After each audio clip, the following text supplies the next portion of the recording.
Blog ਸਾਬੀ ਭਾਜੀ ਆਪਣੇ ਦੱਸਣਗੇ। ਡਾਇਰੈਕਟਰ ਸਾਹਿਬ ਬੰਬੇ ਤੋਂ ਆਏ ਆਪਣੇ। ਸਾਹ ਗੁੰਮ ਗਿਆ। ਆਪਾਂ ਕਿਹੜੇ ਗਾਂव ਜਾਣਾ? ਮਾਲੇਗਾਂव।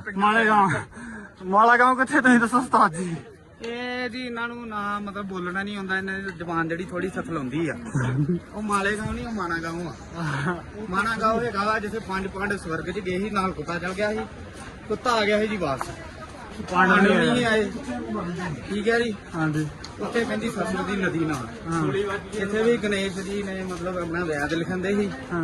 ਵੈਦ ਲਿਖਦੇ ਜਿਹੜੀ ਸਰਸਵਤੀ ਨਦੀ ਸੀ ਉਹ ਥੋੜਾ ਮਤਲਬ ਆਵਾਜ਼ ਜ਼ਿਆਦਾ ਕਰਦੀ ਪਈ ਸੀ ਛਾਲ ਛਾਲ ਕਰਕੇ। ਅੱਛਾ ਉਹਨੇ ਦਿੱਤਾ, ਗਣੇਸ਼ ਜੀ ਉਹਨਾਂ ਨੇ ਉਹਨੂੰ ਸ਼ਰਾਪ ਦਿੱਤਾ ਤੂੰ ਮਾਨਾਗਾਂव ਤੋਂ ਅੱਗੇ ਨਹੀਂ ਜਾਣਾ। ਠੀਕ ਹੈ, ਉਹਨਾਂ ਨੇ ਪਤਾਲ 'ਚ ਭੇਜਤੀ ਨਦੀ।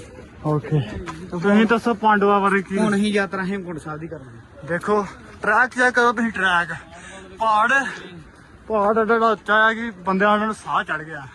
ਪਾਂਡਵਾਂ ਨੂੰ ਗੋਲੀ ਵੱਜ ਗਈ ਚੀਨ ਦੇ ਬਾਰਡਰ ਤੇ। ਕਿੰਨੇ ਮਾਰੇ? ਕਿੰਨੇ ਮਾਰੇ?